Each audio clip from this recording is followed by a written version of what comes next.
Байден что-то задумал. Досмотрите это видео до конца, и вы узнаете, как США используют Центральную Азию для победы над Китаем. Подписывайтесь на наши обновления, чтобы всегда оставаться в курсе событий. Президент США Байден совсем недавно пришел на пост президента, но уже успел начать некоторые конфликты, как, например, ему пришло в голову оскорбить Путина. You know Vladimir Putin. You think he's a killer? I do. So what price must he pay? The price he's going to pay, well, you'll see shortly. Кто как обзывается, тот так и называется. Но вот еще что есть интересным. Его настроения очень радикальны, и для достижения своих целей новоиспеченный президент готов на многое. Вот как, например, торговая война между США и Китаем является главным экономическим конфликтом 21 века. Об этом пишет ежедневная американская деловая газета The Wall Street Journal. Недавно администрация Байдена представила стратегический директивный документ по нацбезопасности, где излагаются взгляды президента по сотрудничеству США с другими странами. В первую очередь взаимодействие рассматривается в контексте противостояния США и Китая. Однако в документе нет региона, в котором присутствие Америки является самым слабым на планете. Речь идет о Центральной Азии, подчеркивает Wall Street Journal.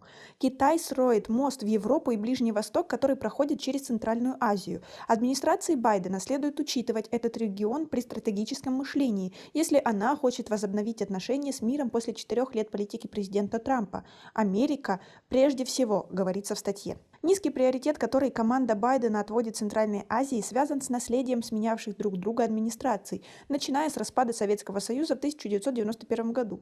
С момента развала СССР Штаты действительно приступили к налаживанию контакта с Центральной Азией, однако в тактических и транзакционном интересах по принципу «ты мне, а я тебе». Автор обращает внимание, что в 2015 году был создан дипломатический форум «Центральная Азия-США» C5+1, который до сих пор остается лишь каналом для распределения гуманитарной и финансовой помощи Таджикистану, Узбекистану, Казахстану, Кыргызстану и Туркменистану. Но это не приблизило Вашингтон к тому, чтобы конкурировать в регионе с Пекином и Москвой.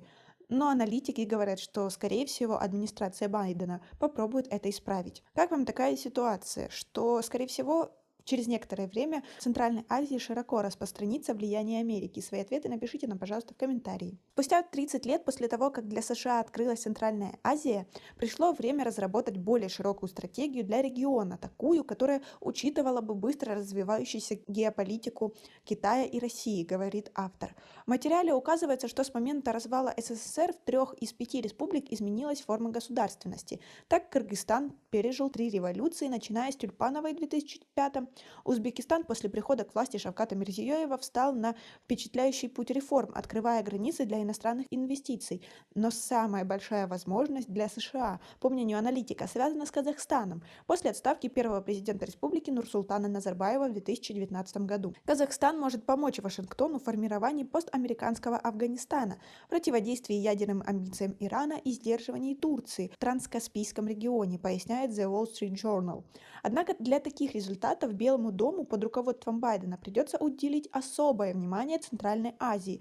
В частности, команде нового президента необходимо выбрать специального посланника в регион. Внешняя политика Америки находится в историческом моменте, когда надвигается Пекин. Центральная Азия может стать ключом к возрождению лидерства США в мире, заключил автор. Также говорится о том, что, скорее всего, США увеличит свою гуманитарную помощь для стран Центральной Азии, в особенности для Таджикистана и Казахстана. Они считают, что именно таким путем они смогут получить влияние над странами. На самом деле это так, ведь президент Таджикистана Эмомали Рахмон никогда не откажется от денег. Ведь сейчас наша страна под влиянием Китая, который постоянно вносит в страну деньги. США своими инвестициями хочет перебить этот поток, тем самым взять Таджикистан под свой контроль. Наверное, Эмомали Рахмону все равно, откуда брать деньги, главное, чтобы они поступали.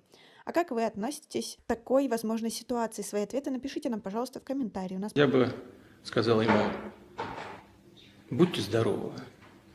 Я желаю ему здоровья. Говорю это без иронии, без шуток. Пока на этом все. Оцените наше видео подпиской и лайком. До скорой встречи.